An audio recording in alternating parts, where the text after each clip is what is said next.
रहा है, तो क्या रिविजिट करेंगे? अकेले लड़ने की तो नहीं सोच रहे फिर? निखिल भाई, अगर कोई साथ नहीं भी होगा, लड़ना तो तब भी है ना।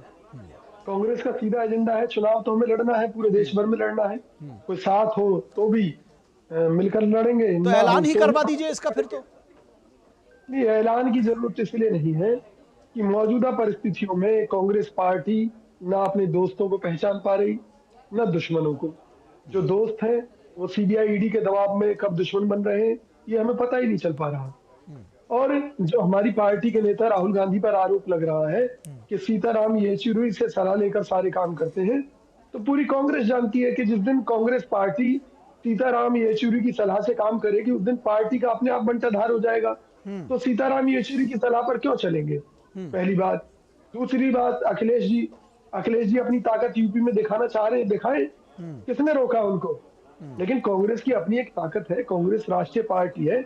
आज नहीं तो कल, आज नहीं तो कल अखिलेश यादव भी हमारी शरण में होंगे, तब कहाँ जाएंगे?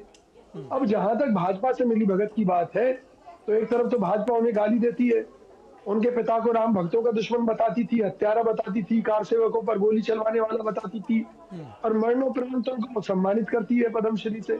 तो बहुत से ऐसे मामले हैं, चाहे बहन मायावती का मामला हो, अच्छा।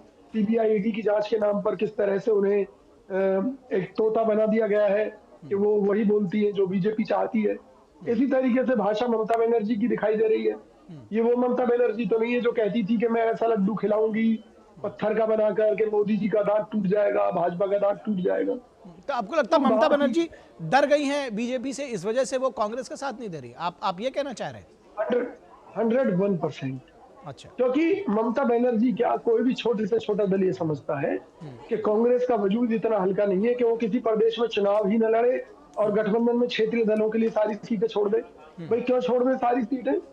जो हमारा राइट है, अगर हमें वो मान सम्मान नहीं मिला ठीक है, तो इस ठीक गठबंधन है। में रहने से आप क्या अभी फायदा भी है मानने को कांग्रेस को? तैयार नहीं है कि क्षेत्रीय दल अपना जो शेयर है वो छोड़ना नहीं चाहते, उसी तरह से जैसे मध्य प्रदेश, छत्तीसगढ़ जैसी जगहों पर, राजस्थान में आपने अपना शेयर जो है विधानसभा चुनावों में नहीं छोड़ा था, और तभी अखिलेश यादव ने कहा था कि लोकसभा चुनाव आने दीजिए, तब हम आपको बताएंगे उत्तर प्रदेश में मिलिएगा, और शायद वो वही दिखा रहे हैं। स्पष्ट कर दूं जी नहीं, वो कोई नहीं, राजनीति में समय बदलते देर नहीं लगती, उनको भी जवाब मिलेगा, कोई बड़ी बात नहीं है।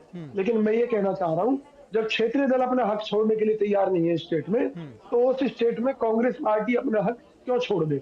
सबसे बड़ा मुद्दा ये है। फहरिस्त अभी गिनाई है एसएन सिंह ने, उसका सामना करने के लिए एकजुट होने की जरूरत थी, लेकिन एकजुट हो नहीं पा रहे। देखिए, कांग्रेस पार्टी में जब गठबंधन की बात चली थी तो हमने मना किया था।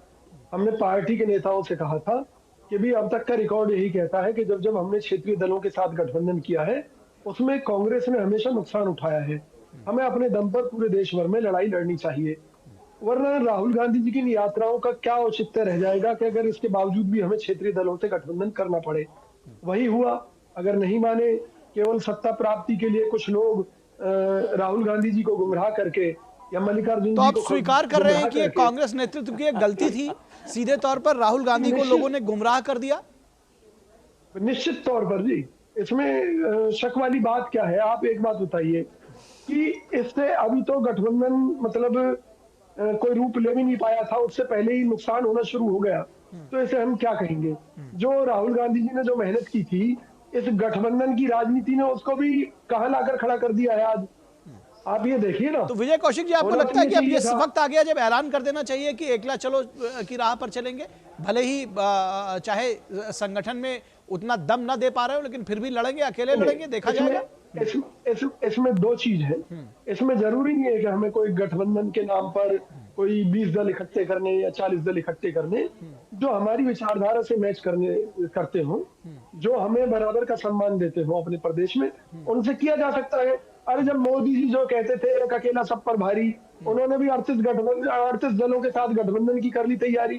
तो भाई वो तो एनडीए तो पहले से एग्जिस्ट कर रहा था, 10 वर्ष पहले से, या बल्कि उसको कहा जाए कि वो तो शुरू से चल रहा है। इस तरह से यूपीए और एनडीए देखिए दोनों चल रहे थे ना, बिल्कुल चल रहे थे, मैं मान रहा हूँ। लेकिन मैंने क्या कहा कि नीतीश जी आए हमारे पास गठबंधन का प्रस्ताव लेकर, हम क्यों दूसरे के हिसाब से गठबंधन हमें करना चाहिए था? हमें उसी दिन सावधान हो जाना चाहिए था। ठीक है, मैं विनोद जी के पास आऊंगा। विनोद जी